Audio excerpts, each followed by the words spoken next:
everyone wants to like label the age we're in. I call it the age of disintegration. And there's just these six big disintegrations. I call it the age of Noah.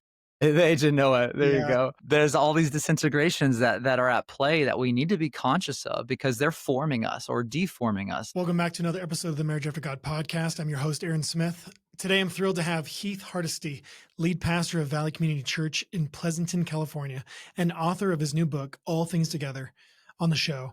Heath's unique journey from literature major and plumber's apprentice in Colorado to pastoring in Silicon Valley helped lead him to a concern over how fragmented Christian faith has become. We talk about his book, All Things Together, how apprenticeship to Jesus is the way of flourishing in a fragmented world, which weaves scripture, storytelling, and practical wisdom to show how following Jesus integrates our scattered lives, countering digital overwhelm and isolation. We'll explore how this idea of apprenticeship with Jesus transforms our marriages and parenting, embracing kids as blessings that enhance God's adventure, practicing unceasing prayer and compassionate gentleness at home, and living out our faithful witness as a family. Whether you're navigating loss, large family dynamics, or seeking wholeness in Christ, this episode is going to encourage you. Before we jump into it, though, I want to invite you, as always, to hit that like button, subscribe to our show wherever you watch or listen. And also, if you'd like to support this show, please visit shop.marriageaftergod.com and pick up a copy of one of our books, either one of our prayer books, our newest book, The Marriage Gift, 365 Prayers for Your Marriage, or you can even get our devotionals, which are currently going crazy insane on TikTok. So please check those out at shop.marriageaftergod.com. So now please enjoy my conversation with Heath Hardesty. Heath Hardesty, welcome to the Marriage After God podcast. Super glad to have you, man. It's a joy, Aaron. Thanks for having me on. Looking forward to it. So you are currently a pastor, and I know that you have, the book we're going to talk about in a little bit. But really, I like to talk to the author, the person. Who is Heath? What's your background? What's your story? What's your marriage testimony? Who is Heath, so that my audience can go, oh, I know who that guy is. Yeah. Thanks. I was born and raised in Colorado. I live currently in California. I pastor in California in the East Bay area. We've been out here for about 15 years. Pastor a church called Valley Community Church here in Pleasanton, California. Before that, though, both my wife and I grew up in Colorado, a town called Longmont. We both grew up in Christian homes. Just in brief, my story, though I grew up in a Christian home, grew up going to church, it was like intellectual furniture for me. It hadn't entered into my heart. I knew who Jesus was, but I didn't have this deep abiding love for him. And so he got to me in 2007, and by his grace, just radically changed my life. I had a deep love for him. And so since that point in 2007, God sent me on this wild journey of entering into ministry. Never planned on being a pastor at all, but he started directing my course in all these ways that I never would have expected. And long and short of it, I ended up becoming a pastor out here in California and part of this awesome church community here for 15 years. Before pastoring, after university, I studied literature in university, and I became a plumber because my father was a plumber. So I grew up in a blue-collar home, and honestly, I vowed I would never become a plumber. That was not my route. But I ended up doing it for a while. At one point, my dad's like, "Hey, you want to marry this incredible woman, Marla?" And that's my wife, Marla. And I think you can make a little more money plumbing versus doing what you're doing, and it'll be good for you. So we established my apprenticeship, and I became an apprentice plumber to my father, and I did that for a number of years. And then eventually became a pastor out here. I just want to say something about plumbing. There's me and a bunch of guys meet together on Tuesday mornings for coffee and just to talk life and get in the Bible and pray. And but some younger men have started joining, and one of them is he's working towards becoming an apprentice to become a plumber. Like there's the whole process, right? Every state has their rules, and right. But anyways, so I was just thinking when you were talking about becoming a plumber, I was thinking about him. And then I was also thinking about like these trades, Mm, plumbing, electrician, lineman, mechanics, all these hands-on blue collar trades. yeah. They're very quickly becoming the most lucrative jobs you can get. Right. Like AI is taking over all these tech jobs that Yeah. people spend a lot of money getting schooling or getting training in, and now almost anyone can do it. I'm not saying there's anything against those other tech jobs. That's what I do. It's like I got my bachelor's degree and all that, but Hmm. I'm just realizing like these who's the guy that does the Dirty Jobs show? He's Oh, is famous. it Mike Rowe? Is that his Mike name? Rowe, yeah, yeah. Yeah. He's been saying it for a long time. Like, Yep. like, hey, we need these jobs. People are not going to do it anymore. So, anyways, I just want to make a little note on for all my It's listeners that are trying to figure out if they need to do life career change. yeah. Plumbing's not a bad No, choice. not at all. Turns, I mean, no matter how digital our world gets, it's still an analog world, and people still need hot Yeah, water and running water and homes to live in. We can't get away from the analog ultimately. So, yes, the trades are incredible. Yeah, and it's part of the book. But I wish I had a greater appreciation of it while I was mhm, doing it, because there's a sacredness to using the raw materials of God's world to create order out of chaos and to bring mhm. good to people. So yeah, high respect for the trades.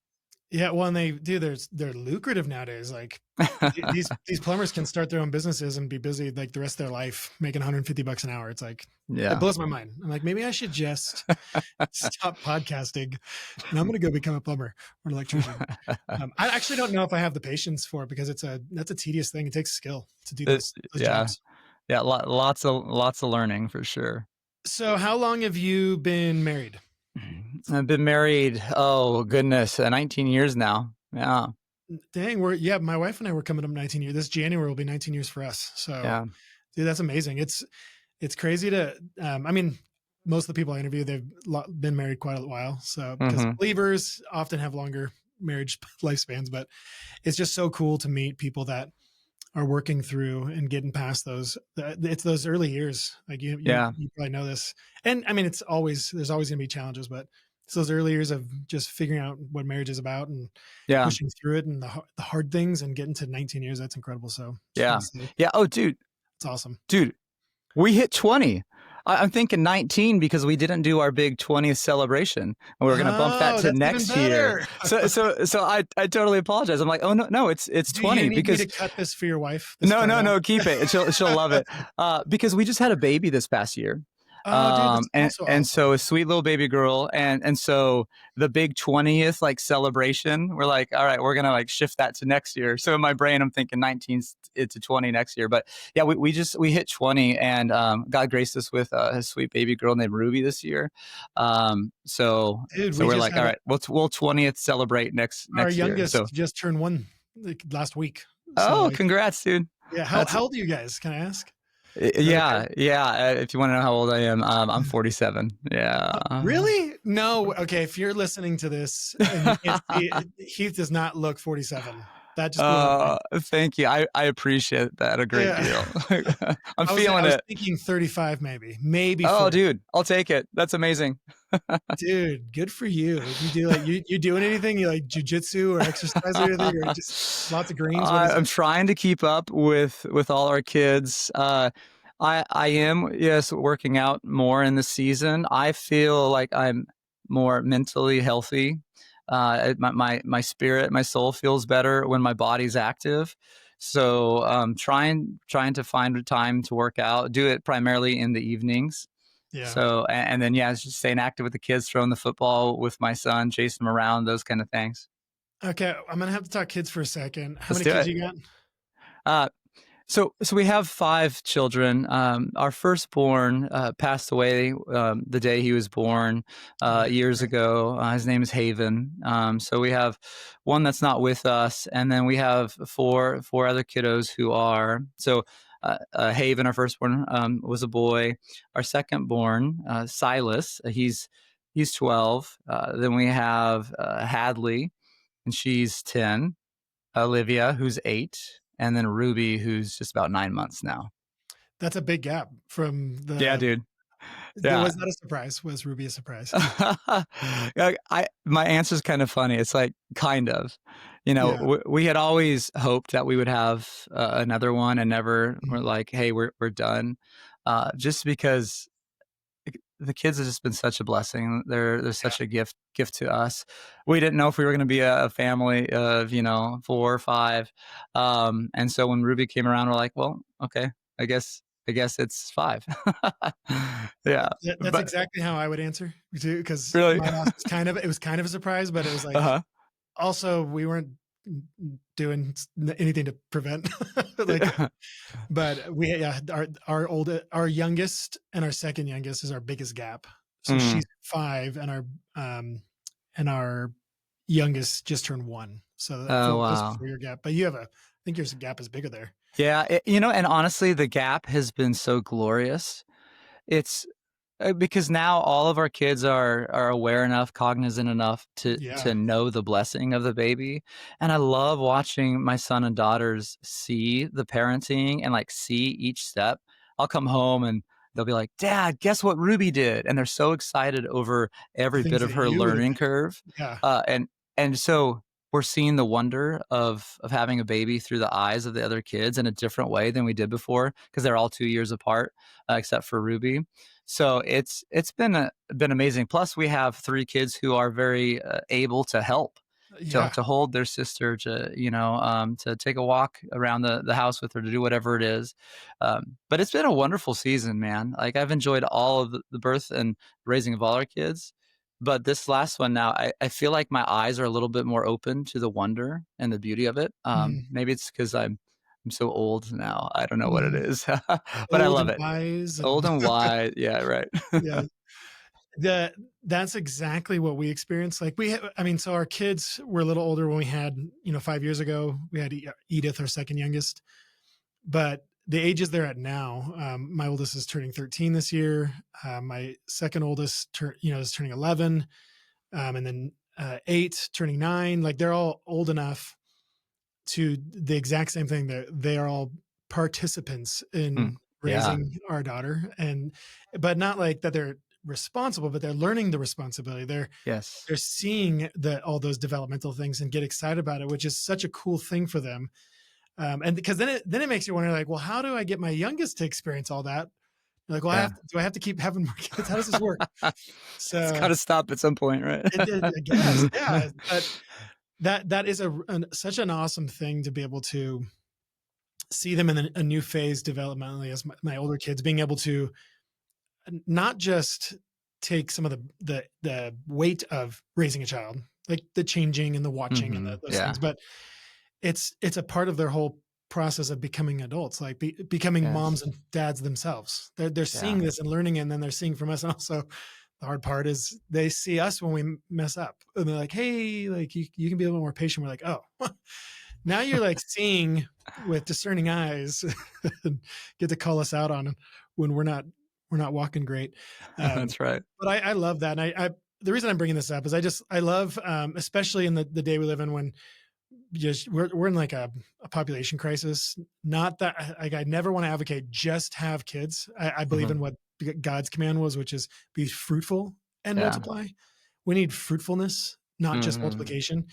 And when that fruitfulness is God loving, God knowledge filled children. mm, Um, and so I like to encourage this journey of parenting for all my listeners, because everyone's on a gamut of decision making process, how they feel mhm, about kids, where they're at with their own kids, the difficulty levels, where the fathers are at, all of you name it. yeah, But you said blessing, and I just want to always reiterate how much a blessing children are. And you just had one at 47, mm, 20 years into marriage. There had to have been some fears, maybe.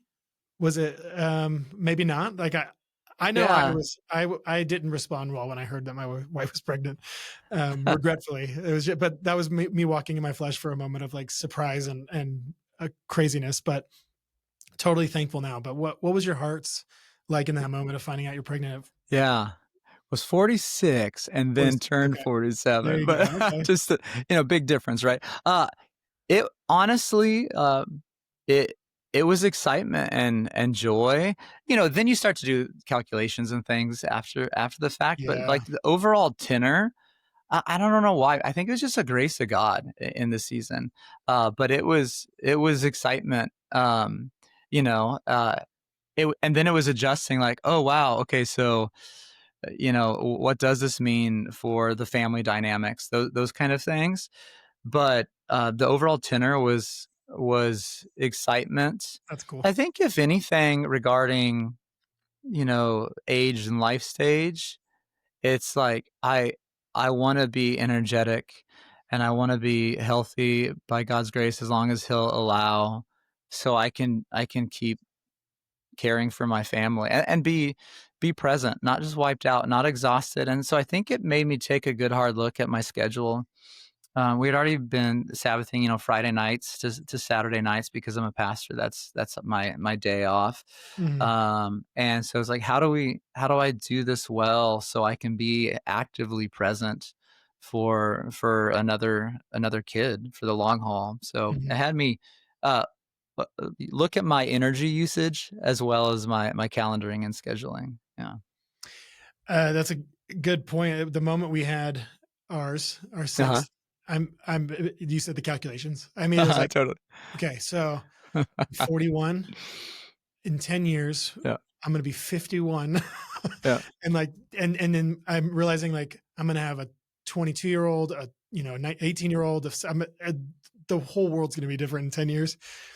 And but that's something that's I do believe there's when God talks about children being a blessing, Hmm.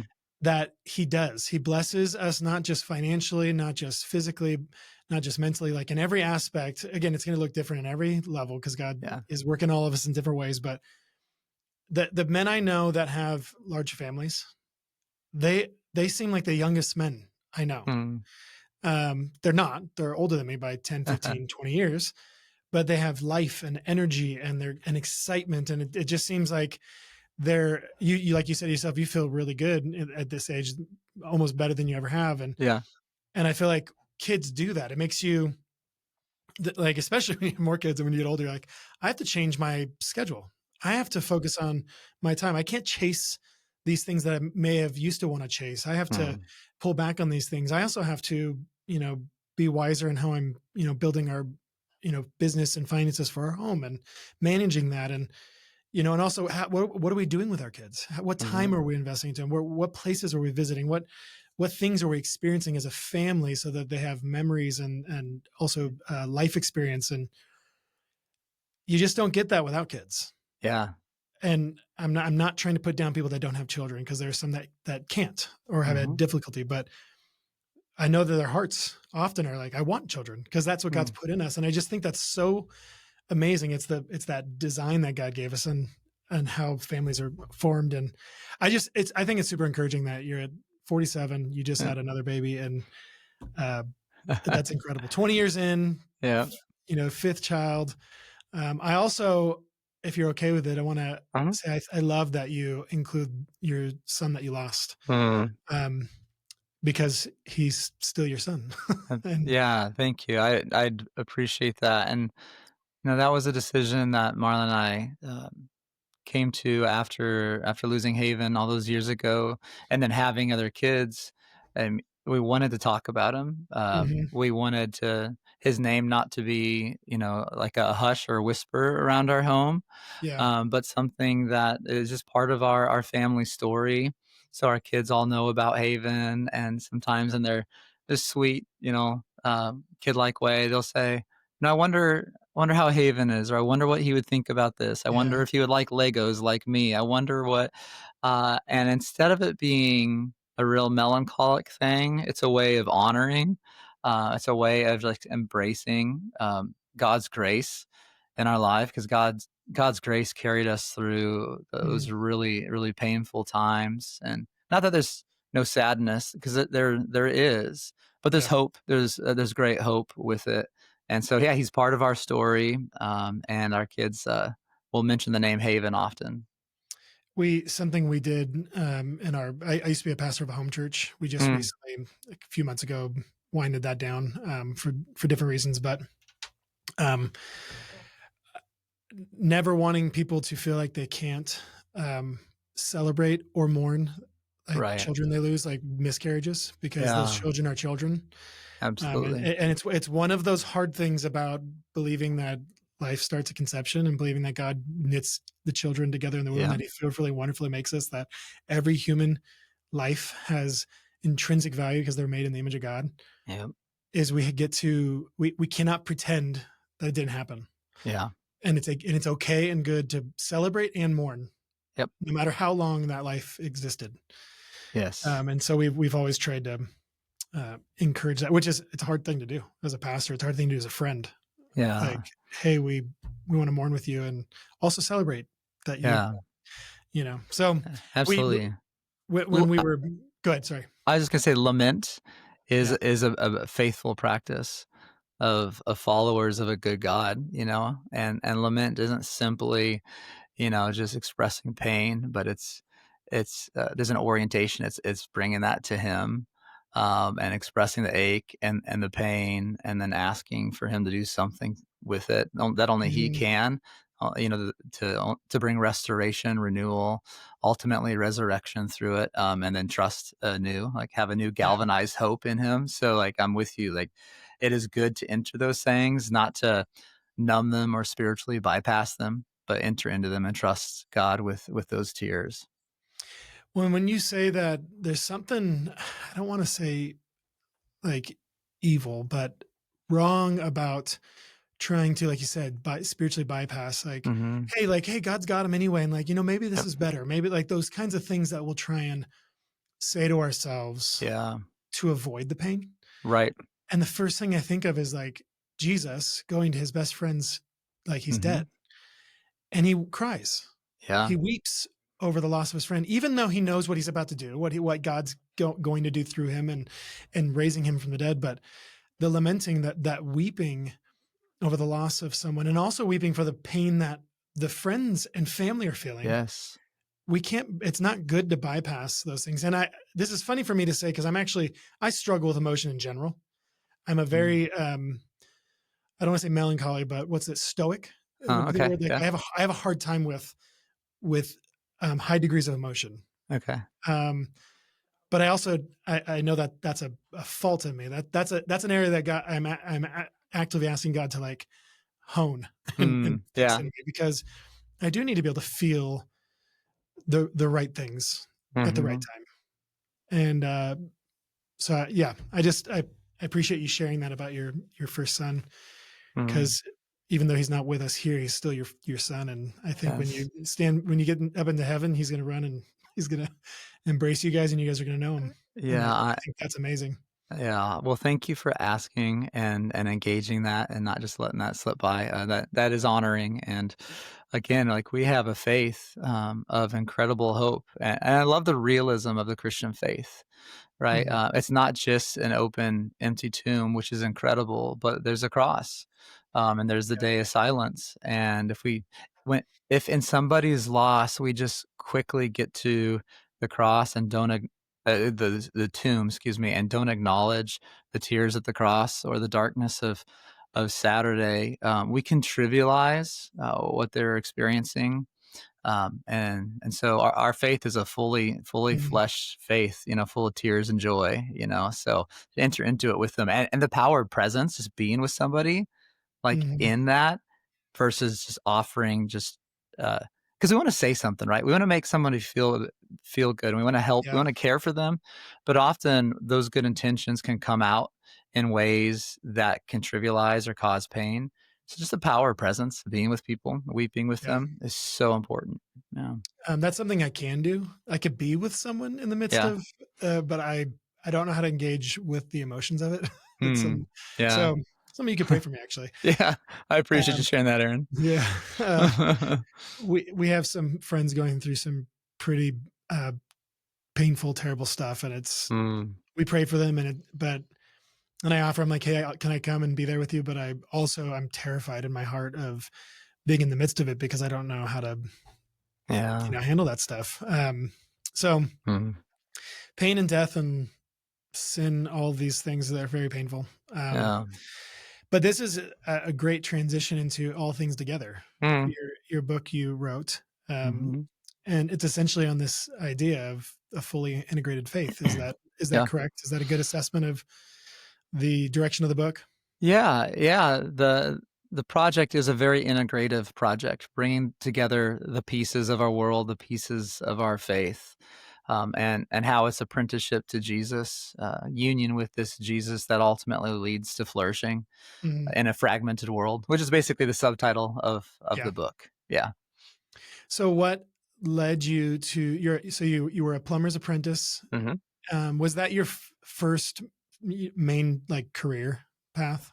Uh, Plumbing? essentially, I Yeah. had a number of odd jobs growing up, Yeah. yeah, just a number of them. But out of college, I was working at a bookstore. Back then, it was called Borders was a bookstore before it Oh yeah. ended up closing. I was doing music. I was I I was remember Borders. playing. Yeah, yeah, I spent a lot of time at Borders before I worked there because 'cause I'm a book nerd. I was a literature major. Just give me stories all day long. I love it. So I worked there for a while I was pursuing music, recording artists, recording my own band, playing all those things. But then, yes, then I stepped into plumbing, and then 5 years, in the plumbing trade, and then stepped into pastoring. So you're a very creative person. You can tell in the writing style of your book that you love books and you love reading and you love literature because Uh, it's not like when I write a book, it's very sterile. My wife has to come in and add color to it, and yours is okay. very colorful and very Uh, interesting to read. It's very engaging. So I just want to point that out because that's a unique thing oh, in a book like this. Thank Content. you. Well, that's part of the integration. I want to bring together the good, the beautiful, and the true. So there's an aesthetic dimension to the book, to the prose that was trying to embody what the content was communicating. So, man, and I love poetry. I love good Mhm. turns of phrases and well-worded sentences. So the hope was that there would be a beauty in the form itself that would just communicate the heart of the message as well. Something you just made me think of is uh, how the Bible's written. It's not just a sterile story. Here's what Um, happened. Here's what happened. There is that. Like that stuff is there. yeah. The harder things to read in the Bible are the Yeah. like, and so begot so and so begot so and so, and Mhm. but then you have tons of poetry Yes.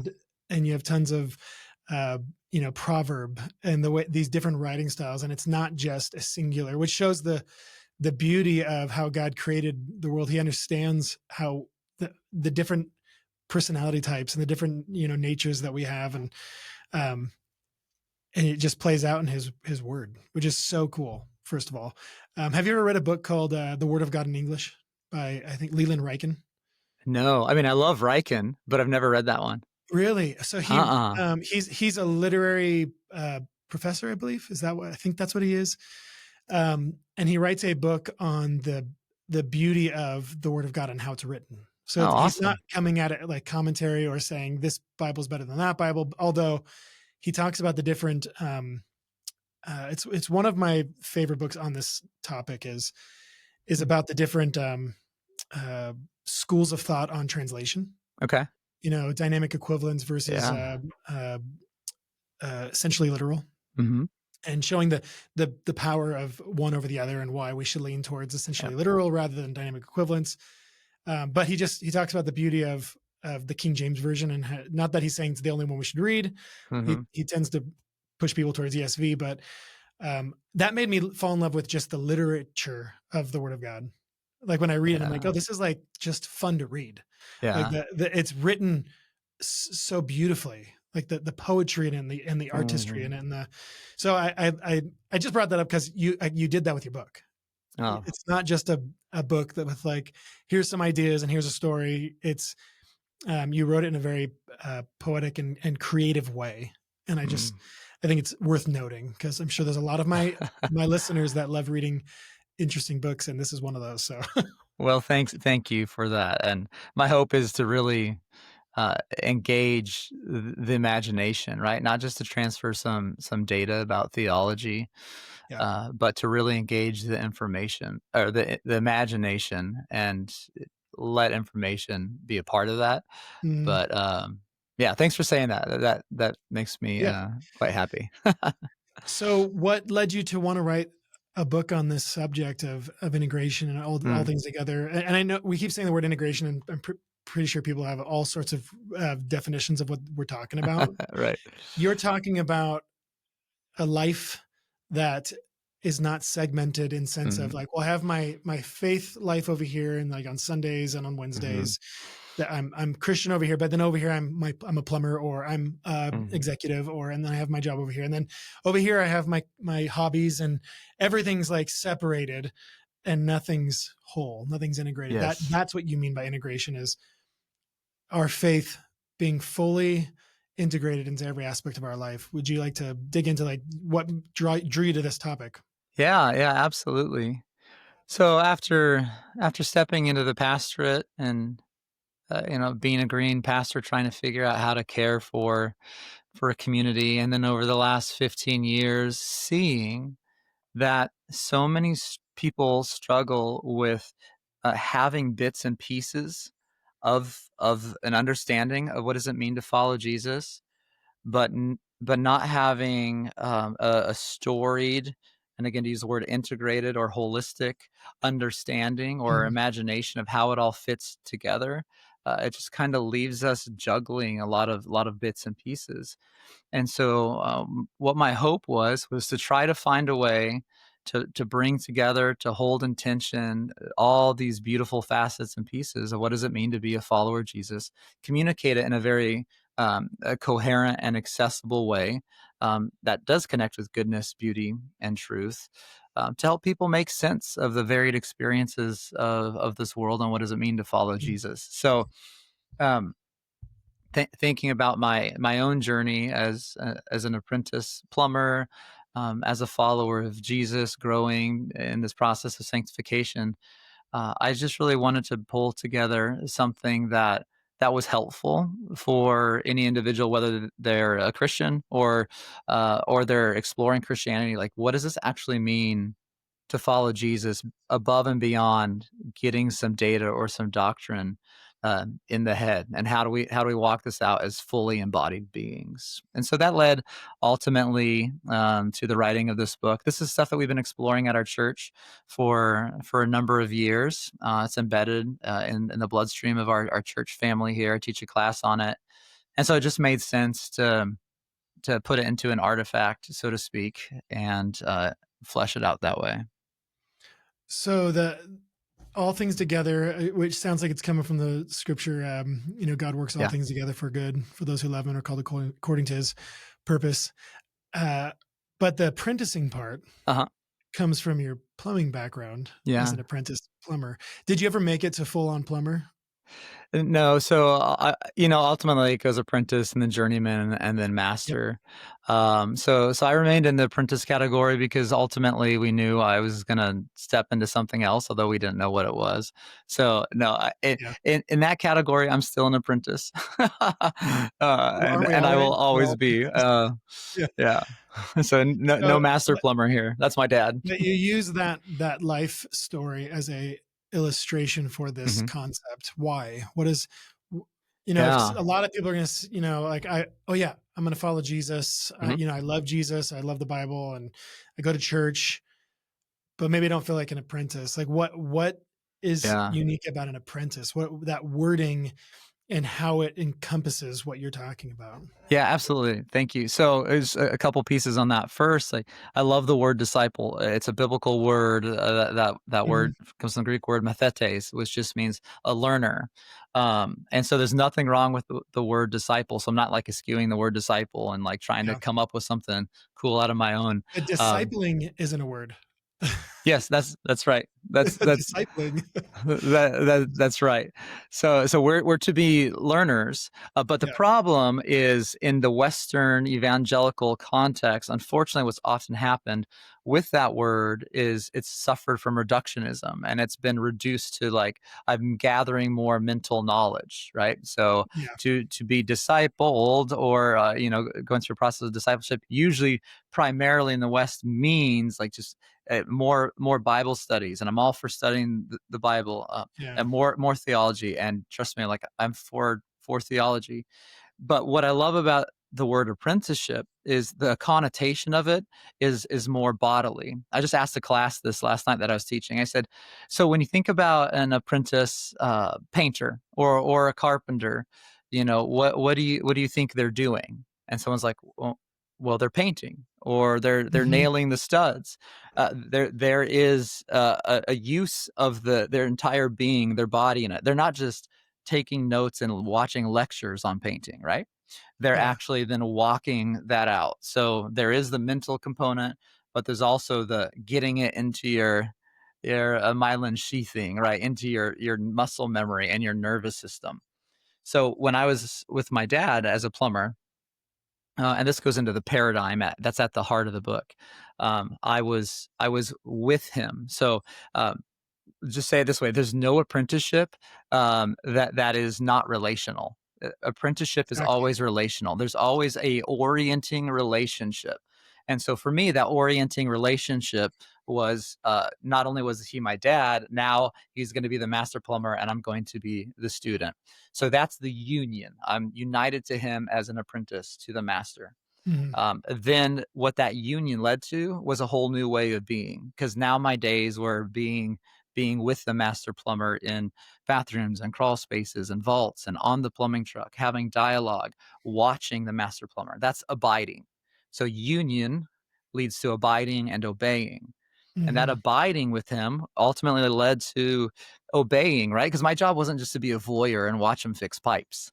Like, Yeah. my job was to not only go get tools and do all that stuff and be a gopher, but it was to hold the oxyacetylene torch in my hand and then solder those pipes as well, and have him teach me and train me and get into my clumsy thumbs the muscle memory of a skilled plumber.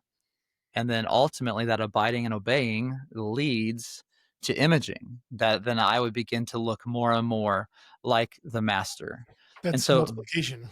yeah, exactly. Exactly. And so that's the paradigm in short. And that's what really hit me a few years ago, when I was actually under a sink. Found myself laughing. This is a chapter in the book. Like I was laughing because I'm reworking a bathroom in the home that we bought, and I'm putting on a faucet, and I just start laughing because I'm like, oh my goodness, I've become my dad. Or other words, like I've become like my dad. I'm Yeah. 10 years removed from plumbing. I'm hundreds of miles away from him, but I'm using the same kind of crescent wrench. I painted it bright fluorescent orange like he used to, so he wouldn't lose it in ditches or crawl spaces. And I'm torquing the wrench the way I saw him do it. And I'm like, it's got in me, Yeah. because of the abiding and obeying, because of that orienting relationship. But that's dude, that is the paradigm. It doesn't matter if you're a plumber now or a stonemason, 2,000 Yeah. years ago, or a day trader, 20 years from now. That is the essence of apprenticeship, an orienting relationship that leads to abiding and obeying, that culminates in imaging. And this is at the heart of the Christian faith. This isn't some add-on. This isn't some like tack on because of the rabbinical schools, in Israel, or what the Greeks were Yeah. doing with their academic philosophical endeavors. This is at the heart of reality. Human beings are made to be in an orienting relationship with their eternal God, or to abide with him, to be with him, to delight in him, to converse and engage. Then we're called to obey, to live in accordance Yeah. with reality, to live wisely in his world. And then, as Paul says, like to be conformed into the image of Christ, from one degree of glory to the To next. So another. this is the Yeah. heart of our faith. And that's one thing I want to put forward in this book. I think one of the key reasons I wrote it is it's not extra credit. Apprenticeship to Jesus isn't like super Christianity. Yeah. It's not like Christianity for overachievers or those who want like, some extra, credit. This is basic Christianity. Well, yeah, so I like that you distinguish between discipleship because the word still means what it means, but we've Yep. reduced it down quite a bit just in general of Yeah. how we perceive it. And it sounds like it's a big difference between like here's some ways to live, but it doesn't mean you have to, Hmm. versus actually follow me and live this way, like Yes. do what I do. Yes. And where do you think this? Because it used to be this way, like in the Old Testament and many countries still to this day, you have children. And going back to the children conversation, Hmm. the it was just known that the sons went with the father. Like, Hmm. well, no, you're not going. Yeah, at some point, they stop running around and playing, and they Yeah. leave their mom's side, and they're going to walk with their dad out to the field or to the pasture to the wherever, and Hmm. that's where they're at all day with their dad doing what he does so that they can continue to do that for the family or their family in the future. And then the daughters follow the mother and learn what the mother does. And like apprenticeship, like you said, it wasn't an idea that was developed by the Greeks. Like Right. this is just the way of life. Yep. Adam's kids did it with Adam Hmm. when he was teaching them to plow the field that now had Absolutely. thorns. And he's like, it used to not be this hard, kids. you know, but you're right. The apprenticeship it encompasses a lot more of the understanding of what discipleship is. It's what the Yes. disciples did with Jesus, walking with him Mhm. for 3 years, and he's like, "Have you not been with me for so long? You don't. Uh, You saw the 5,000 get fed. You saw me raise Lazarus from the dead. What's going on?" that's Uh, right. but where do you where did we as believers where would you say in all of this writing and all this research you were doing on this subject, when did the veering away from the reality of discipleship change? When did that reduction happen that led us to a place of lots of isolation, lots of fragmented, Christianity, where Hmm. believers they're not fully all in. They Hmm. see Christianity as just a part of their life, not the definition of their life. Man, that is a really, really good question that could go a number of ways. I mean, if I want to go like big picture philosophical schema, you go back to enlightenment thought that started to see the world as kind of like a clock and with its pieces and with its gears. Um, and then you could go back to even Descartes, and the mind body dualism and this fragmentation of us. Instead of being holistic beings, it's like, no, I'm a mind, and the real me is this inner part, because there's this Mhm. dualism between the body and the mind. And then over time, that I think what's happened to really move forward in a big sweep is it's led to a cultural way of being that's been called expressive individualism. Yeah, Um, I just talked about this with a couple of pastors oh, did you? a few interviews ago. Yeah, So I expressive think that's a individualism. piece of it, is that over time, whether, if you want to chart it from like Rousseau to the Romantics to the masters of suspicion to the philosophers of the 20th century down into the artists, Mm. and then it goes to Robert Bellah, who coins the term, and then Charles Taylor, who's a Canadian philosopher who really gets into it. And basically the heart of it is it's the inner self is the authority, and we're finding that authentic identity, and then we're expressing ourselves. I think all of that is showing how fragmented we see the world, and that's really seeped into our understandings of the church. And then that Mhm. belief is some kind of like hidden inner compartment within us versus what we do with our body, because that's what trust is, right? We're going to trust him with the entirety of our being. It's not just some weird little floaty ghost in the machine that we call belief or faith. So I think we've often bought into the reductionism that our culture has put forward, and I think that's just the nature of sin. Like, sin fragments, right? Sin takes shalom, God's active peace designed for Mm. mutual flourishing, and it shatters it, and it breaks it into pieces and more pieces and more pieces till we're just in our little identity groups. And so, yeah, I think it's partly just the sheer nature of sin. Uh, careening through time and space since chapter 3 of Yeah. Genesis. But there's also this unique cultural moment that we find ourselves in that is a unique amplifier of that sin that's been there, and turns it up to 11 and creates an echo chamber of further fragmentation. Wow. I just read to my kids Proverbs 18 this morning, and Proverbs 18:1 is a fool separates himself, Uh-huh. isolates himself, it says actually, and goes out against all sound judgment. And Mm, I think you nailed it with the sin aspect, because it's on the big picture side. We can try and look at all these like things that ideas and theologies over the years that have yeah. led to this idea of, well, I'm going to just separate my whole life into all these different compartments, to Mhm. keep them separate and not to touch each other. Separation of church and state and the government. And you have like the church, wanting to avoid certain topics because they just want to talk about the gospel. But then Right. everyone's like, okay, so I'm gonna have to go somewhere else to get that conversation. And then I'm gonna go over here to social media and talk to so and so. And um, but I think boiling it down to it's essentially, we're constantly looking for people to tickle our ears. Mhm. Like the sin in us wants to avoid the wholeness and the peace of God and the truth to gratify its own desires. And that sin, which leads to shame and hiding, is how we fragment. Like, I 100%. need to keep being this thing over here, and I'm going to hide that part of me over there. Yeah. That is the essence of fragmentation.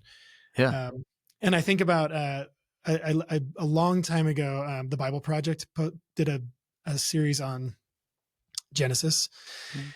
and it was the first time I ever heard this, and it said that Adam became a living soul. Mm. When God breathed into him the breath Yeah, of the life. nefesh. Yeah. Yeah, and he said, he's like, we don't have a soul, we are a soul. And that Mhm. was the first time I ever realized that, and I was like, oh, it's why it matters how we use our bodies. Yes. It's why it 100%. matters how we use our eyes and Yes. our tongues and our ears, not because what comes into us, or like the things externally are what corrupt us. It's what comes out of us, what we're filling ourselves with, and what comes out of us. And we see that throughout Scripture with the warnings we have of like, if you're gonna put yourself with a prostitute, you're putting Christ with a Yep. prostitute. Like that's why it matters. The Yes. things that we choose to do with our flesh is because we aren't segmented. Like, would you say that's true? Like we may Yeah. think we are, or we may try to segment everything, but we are not segmented. And in reality, everything is integrated, whether we like it or not. Is that where you Yes. go with the book? That's absolutely. I try to include all those things you just said. So there's a part where I talk about 6 cultural disintegrations. Everyone wants to like label the age we're in. I call it the age of disintegration, and there's just these 6 big disintegrations. I call it the Um, age of Noah. the age of Noah. There you Yeah. go. There's all these disintegrations that are at play that we need to be conscious of because they're forming us or deforming us. And if they're Yeah. not brought into our conscious awareness, they're going to continue to work on us. So I try to like do some cultural analysis, bring those into the light, and show how apprenticeship to Jesus leads us into a wholeness versus being torn apart. And so there's like we live in a disenchanted world, like we've separated, we've pulled away Mhm. from God. So that key union that makes us whole is broken apart through sin, right? That's riven the world, and so now people think, well, it's a disenchanted world. There is no God. Well, that's highly problematic if the one who holds the universe together and the one who holds you together is like exorcised from your world. It's going to create this disenchanted world where we're struggling for meaning and we're struggling for transcendence because we're wired for those things, but there's no source for those. So that disenchanted world leads to a dissociated experience. Like we're broken in and of ourselves, right? We're Mm. feeling the 4 fractures of the fall, the fracture from God, the fracture with others, the fractured self, because we cannot be at ease in our own skin in rebellion against the God who's made us, and then a fracture with creation and how we engage with creation. And then all that leads to a world that's highly discontextualized. We live in a world that takes the bits and pieces and doesn't just decontextualize them, like taking them out of where they belong. It discontextualizes them and puts things together that should not be together. Yeah. So like think of your media feed, right? So a media feed can include like there's pictures of Disneyland, friends eating some fancy looking meal that they took a picture of their plate, Mhm. an ad for Nikes, and then a pornographic image, and then right next to that a verse from Lamentations, and then the next image dust and blood and concrete in Gaza. Like these things are stitched together like in unholy ways, and they're catechizing us or teaching us Mm. to engage the world in a fractured way. And in plumbing terms, you never mix clean water and gray water, right? Nope. That's bad. I mean, you keep those systems separate. But ideologically, I should say theologically or sociologically, we're mixing that stuff all the time and ingesting it, and it's forming how we engage the world in incongruent and broken ways. So I could go on with that, but we're also living in a dislocated age, a disembodied age, like you were talking about, where the ideological understandings of what does it mean to be human say we have a body to use, but we are not a body for a sacred, meaningful purpose. And so the body becomes like biological plastic because the real me is Yeah. inside. This is just to do whatever I want. So if I want to reorganize it, change it, then I can do whatever I want, which creates all sorts of issues because we don't see the body as sacred and ultimately used for the Mhm. glory of God and Is that called expressing a what the gospel is. is that idea called aestheticism? Is that what that is? Asceticism. Yeah, there's a term for that where it's like, oh, my spirit is over here, but my body, it doesn't affect anything. It's like it's its own thing. Yeah, asceticism can certainly be a part of that, where it's like I'm going to deny my body in every Yeah, way, shape, and form. But the as a reality form of is, holiness. our faith is so earthy, um, and God's given us a body, and it's not like we're just going to get rid of this and someday we're going to be Yeah. floating, in some like No, it says he's going to pristine give us a new state. body. Even like Exactly. he's not going to give us nothing. He's replacing Yeah. the one that we have with a And the better one. greatest honoring of the body is the fact that the Son of God was incarnate. Jesus took on a body, and then he didn't like get rid of it like dirty work clothes when he was done and ascended.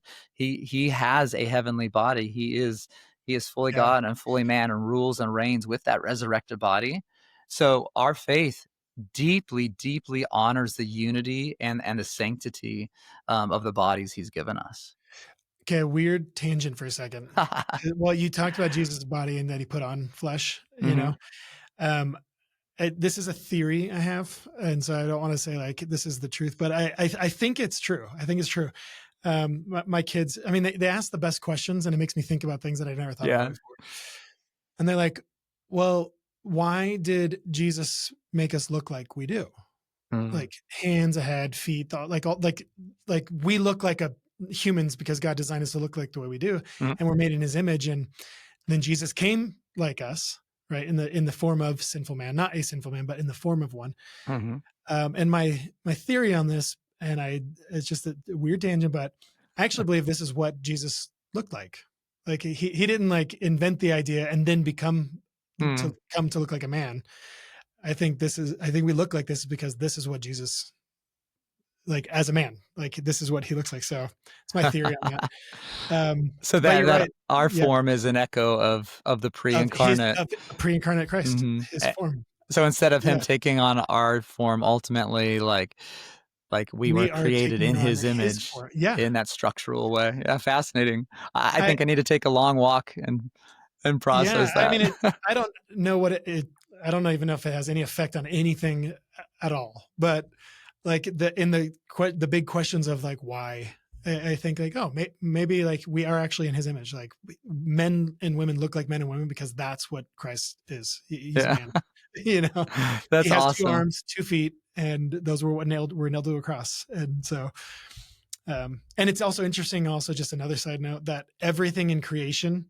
Um, Fits into how humans work, which is like, Hmm, tools work because we have hands and the hmm, way they work and feet and moving. And I don't know, big picture things, but I love what you're talking about with the current culture we have and the amplification of social media. And I never thought about it that way, but that's exactly right. This this weird stitching of even without even asking. It's not like Mhm. you have to search for this stuff. You're just being shown it, and you're wanting it. You're like, just show me things that's going to engage me, and but it's stitching together all this stuff in different areas of life that some of it you should never or would never look for, and then it's just shown to you, and then other things that need to be in a different context, Yeah. a different situation. And so I want to take a moment as we come to a close here to talk about practical. We talked about a lot of big Mhm. stuff, big ideas, because and I could just imagine, like, I feel it myself. It's like, okay, cool. Like, we're all fragmented, apprenticing with Jesus. Uh-huh. Everyone's got their words they want to use on how to Yeah. follow Jesus and what does that look like. And I just would like to talk about the husband and wife, because Mhm. this fragmentation you're talking about, this happens in marriage also. You have the wife that has Yeah. her own spiritual walk, and she's got her own people that she looks to for spiritual guidance. And she doesn't, maybe they don't even go to the same church sometimes that Mhm. happens, or maybe one goes to church and the other one does not, or one goes reluctantly. Um, they have different fragmented views on raising their children or on having children. They have Mhm. fragmented views on everything, maybe even theology. Like, these are Mhm. all real things that marriages deal with. What are some practicals Mhm. on apprenticing with Jesus that these husbands, these wives can take a good look at their life and marriage and say, Yeah. okay, like the goal, like the fruit of doing this is going to be stronger, more powerful, more authoritative, more useful marriages, Mhm. like for the kingdom of God, more happiness, more joy, more peace. That's a fruit of doing Right. this. But what is the doing this? Yeah. That's a great question. So, the book is divided into 2 parts, part 1 and part 2, and the first part is about reimagining the world, restoring the world, re-seeing the world. But then the second part is re-inhabiting the world, because we change through the dynamics of, like, we become like what we behold, what we look at, how we understand the world. But then also our behavior is our becoming, like our actions, our habits. We're not just doing things; those things are doing things to us. So what does it look like to actually abide and obey? Right, to your point, like, what's the turf level, the practical stuff? So the second half of the book goes through 7 what I would consider crucial key practices, and for me, if these aren't happening in a marriage, if they're not happening and being seen by the children, there is going to be severe fragmentation with the family. So the first one is scriptural meditation, and that's simply listening to God's word above all other voices. Like, there are 1,000 narratives out there clamoring for our attention in this attention Yeah. economy, and the first voice that we need to hear, that makes sense, that brings clarity to the confusion, that holds it together, is the voice of God. And so we need to be meditating on the scriptures and understanding how the scriptures are the God breathed, humanity penned, story shaped library that leads us to Jesus. Mm. So that's absolutely crucial. He's spoken first to us, right? He created the world, so he's first in that sense. He's revealed himself. He's first in that sense. His grace reaches out to us. We are to respond, to hear his voice, and live in light of it. So that's the first one. Second Mm. one is unceasing prayer. Our marriage needs to have unceasing prayer right at the center of it. Unceasing prayer, the way I define it, is talking first and most to God about everything. So this is literally like breathing. As you walk through the day, you are just in constant communion with Him, and the more you're in communion with Him at the center, the more you're going to be able to have true deep fellowship with your spouse. It's that whole triangle thing, right? The closer you are Yeah. to him, with each both the closer you are, both of you, to him, the closer you are to Yeah. each other. So that's Well, right there at the and the center. truth of that is true for marriage also. The more you communicate, the more you're Yeah. walking with each other, the more you're studying each other. Hmm. You have the exact same fruit.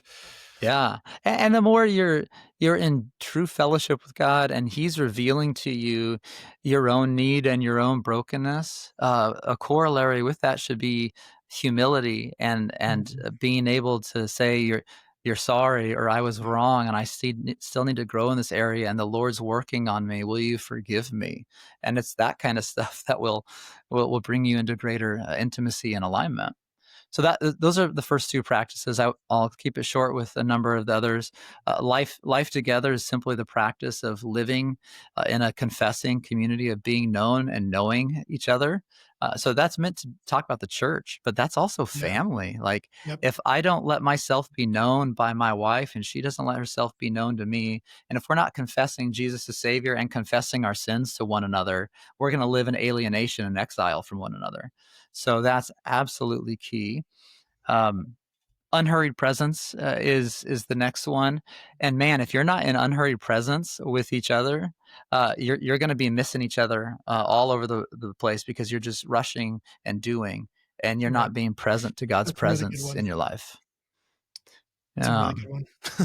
No, yeah, s- yeah, unhurried presence. I like that.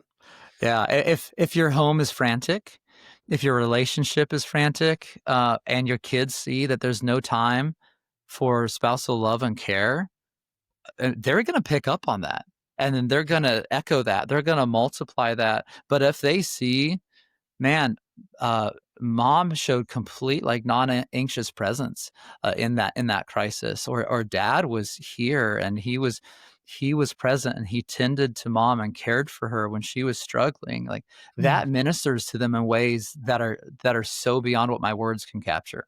So, because right, wisdom is not just taught, it's caught. And so they're going to see that lived out, and that's going to just carry great weight.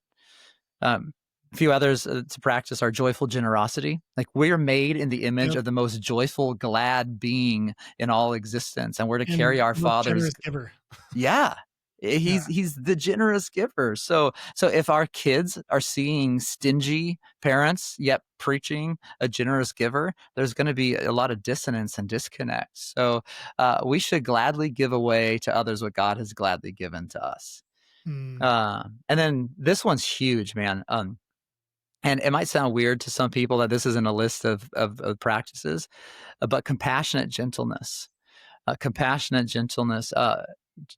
So what that is stewarding our power for the good of others at cost to the self. Because gentleness is not simply being mousy or like quiet or only saying nice things or not being bold or brash. Gentleness is about stewarding power for the good of others. yeah. Jesus was gentle. Yes, he flipped tables. Yes, he called people broods of vipers, and he called out woe to you, Bethsaida and Chorazin. Uh, Yeah. but then But he reveals his heart, like, I'm gentle and yeah. lowly in heart. Well, and then he meets privately with one of those same leaders, Nicodemus, and in the evening to answer his questions and to preach to him. And you're right. You see that gentleness and meekness. That's the word that the Bible uses, Mhm. meek, right? It's Yes, strength yes. under control. It's Mhm. yeah, Yeah, so it's not the opposite of power, it's the proper use of power. And yeah, if you don't have the proper use of power in your marriage, in your home, what you end up becoming abusive with power. So if to tend to the heart of your wife or your husband, you need compassionate gentleness. You need to see from their vantage point, engage, and use your power well. I love how Dallas Willard talks about the practice of not having to have the last word and be like dominating and like crush. Like, just, what if you don't have to have the last word on everything? But what if you trust God with what you said and let Him do the ministry in someone's heart? And then that'll minister to your kids when you show compassionate gentleness. And then lastly, faithful witness. Our words and deeds should be linked. We should not only walk the way of Jesus, but we should tell people about Him. That the gospel is news that needs to be shared. It can't just be intuited by, like, looking at the sky. We need to speak the good news about what yeah. He's done, and let our families see us unashamedly talking about King Jesus. Amen. Heath, that was a really good conversation, and also those 7 practices. You're dead on. I love those, and I'm convicted by a few of them personally. So I really appreciate that. Heath, where can everyone get your book? Say the name of the book again. Yeah, it's called All Things Together: How Apprenticeship to Jesus is a Way of Flourishing in a Fragmented World. It's coming out through Multnomah. It launches October 14th. You can get it, the whole tagline, wherever books are sold. So Amazon, Barnes and Noble, Target, Walmart, the whole deal. I have a website that you could go to that connects you to all those places. So it's just heathhardesty.com or heathhardesty.org. Both will get you there. Yeah, so wherever books are sold, if you pre-order it now, there's some extra goodies that are attached to the pre-order. Cool. But yeah, thank you for any of those who end up checking it out. Appreciate it. Heath, I really appreciate it. I'll make sure to put those links in the show notes. And I just pray that God blesses you and your ministry and what you're doing. And thank you for continuing to draw people to Christ. That's what we're here for, right? That's right, Aaron. Thank you. It's been a total joy, man. It's been a pleasure. Awesome. I appreciate that. God bless you, man. Thank you. All right, God bless.